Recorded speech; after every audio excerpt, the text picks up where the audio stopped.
Now that's a riff that I hope I get every night, because when we play that song, when that riff kicks in, I'm the only one playing it. So I have to, like, everyone's watching me. It has to sound right. It has to be on right tempo. And, if I don't practice that riff, I'm liable to mess it up. I wasn't motivated by a lot of the things that, might motivate people, fame, fortune, whatever. I was just motivated by wanting to play the guitar well. Actually, when I think about it, yeah. When I went to go see the Hendrix movie, I remember going back to my home and digging out this guitar that was in my closet that I didn't really touch.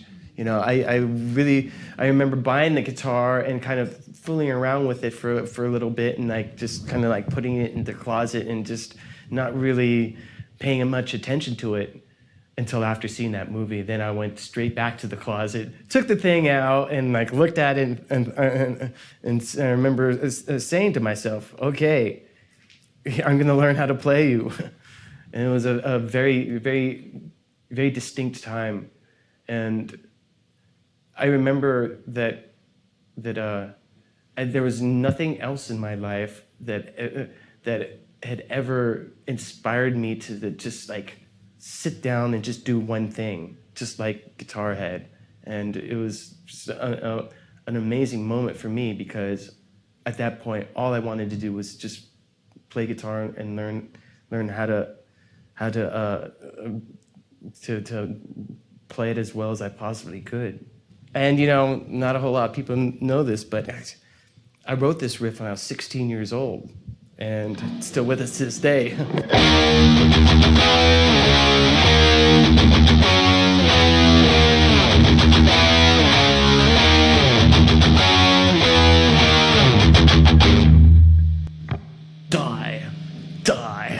Die. And like I said, I wrote it when I was 16 years old, and it's still with us to this day. It's a real simple, really evil sounding riff, and it has a soft spot in my heart. I have a soft spot in my heart for that riff.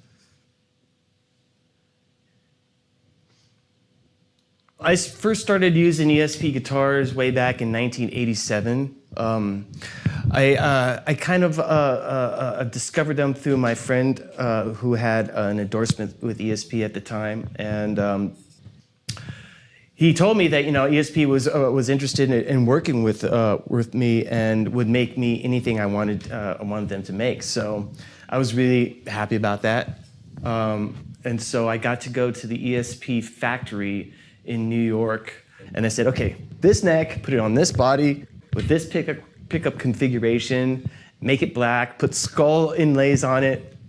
I'm there. And 8 months later, I had that guitar, and that's my Scully guitar that I've been playing forever and ever. This guitar, White Zombie. It's another movie from the 30s that came out around the same time as The Mummy. Came out in 1932. Really, really great movie, and Bela Lugosi's character is called Murder Legendar. Very, very cool. I have this movie poster, and I love the movie poster, so of course I had to put it on a guitar. I allowed Guitar Center to make this particular guitar because I love it. I love this guitar a lot. I love the specs on it. I love the inlays, and Guitar Center.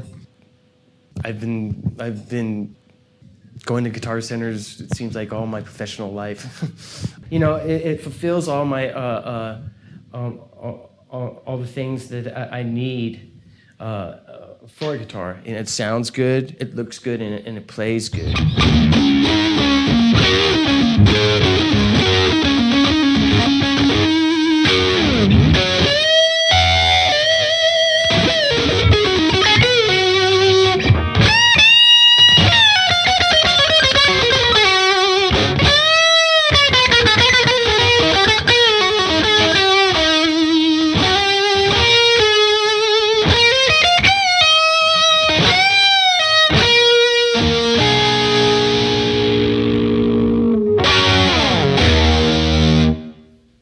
Jeff Beck, Jimmy Page, Ron Wood, Joe Perry. I mean, those are all guys that I sat down with in my living room when I was 15, 16 years old and tried to learn their licks. I mean, yeah, and all of a sudden I went from being honored at the Rock and Roll Hall of Fame to this little kid stuck in his bedroom trying to figure out how to play, Jeff Beck tunes, Zeppelin songs all over again. I mean, I was brought back to that time where I was just a high school nerd who was just really, really just blown over by this music and these musicians. I mean, it's crazy. I mean, there was another time where I found myself thinking, holy shit, I'm living my high school fantasy. And that was when I had gone to see Rush, and then after the show I was hanging out with Alex Lifeson, and we were just hanging out, drinking wine, talking about guitars, and I thought, yeah, I really made it. I'm really here right now, hanging out with Alex Lifeson backstage, drinking wine. Doesn't get much better than that. Well, I think it's not necessarily what you have to do. I mean, but I think that it shows when you're really passionate about your instrument or your music. I mean, it's really evident.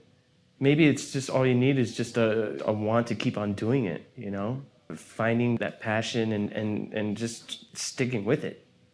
Being passionate about the passion. Well, I love being in the zone. I love the sense of true abandon that I can get into. I love just being taken somewhere else and just wrapped up in like almost pure creative expression. I mean, for me, I love the zone.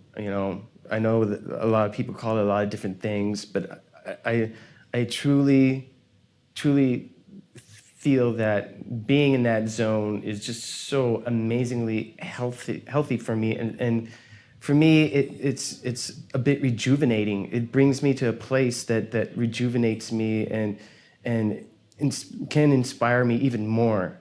There are times when I'm just like feeling really like crappy, or I'm in a bad mood, and I pick up my guitar and I start playing, and I'm just instantly just transformed somewhere else and just totally just brought to a better place. And I love the guitar for that reason. I mean, I just think it's one of the best things that I've ever discovered ever in my life.